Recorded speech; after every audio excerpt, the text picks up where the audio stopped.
Okay, we're gonna fix the arrow spawning here, and we're gonna do a little investigation. And what's cool is when you push play and you pause it, you can push pause, and you could like take a look at this real quick. So I'm gonna click this arrow clone. It spawned way up there. Why is it spawning way up there? Okay, let's take a look at our scripts, and we have. I wrote in here these spawn positions, and you have this, you have the spawn y-axis, base speed, increase speed, you have all these things. Let's just look at the original version that I made and see what we had there.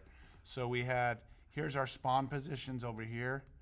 So it's just taking the X value. We got the -5, -2, so that they're lined up with these. And then spawn is at 8, the base speed is at 5. So what I'm gonna do is, I think you should maybe take a screenshot of this, or you're gonna have to flip back and forth.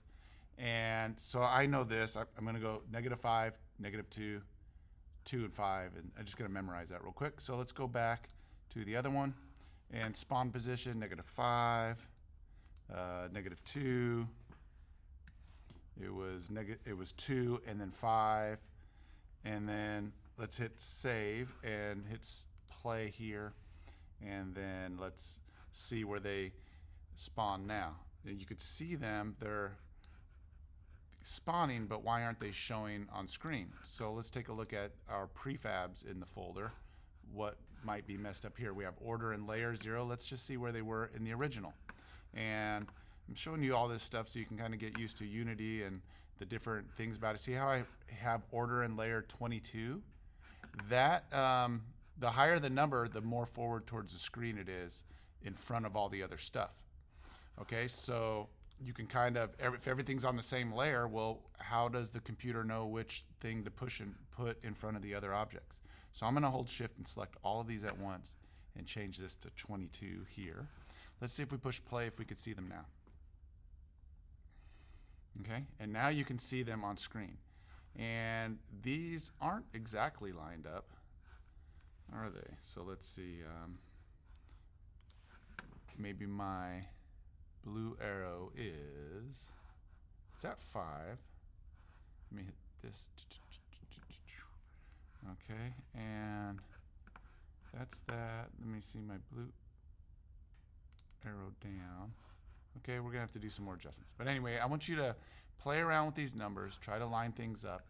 I don't want to make the tutorial too long, but once you get them on screen and a shot, take a screenshot of the arrows coming down, lined up, and if you can see over here, they're correct. So maybe it's my camera's not the best. So let's go to that camera setting. Let's take a look at this camera setting here from the original one. Oh, orthographic, that's a big deal. So we have an orthographic projection, the size is 5. So we're gonna go back over to here. Now orthographic is like, see how it says perspective right now? It's like great for 3D games. This is kind of a 2D game, so you're gonna see everything kind of align more tightly, like it's a 2D environment now. And so now when we push play, let's see how they line up. It's perfect. Okay, so we don't have any like perspective depth, so to speak, as if we had, like we did when we had the perspective camera. So let's see the difference, perspective and orthographic. Okay, you get different effects. It's used for different scenarios, and this was a good example of, or it's a good reason to explore Unity and figure some things out. You could move this into the screen a little better if you wanted to now.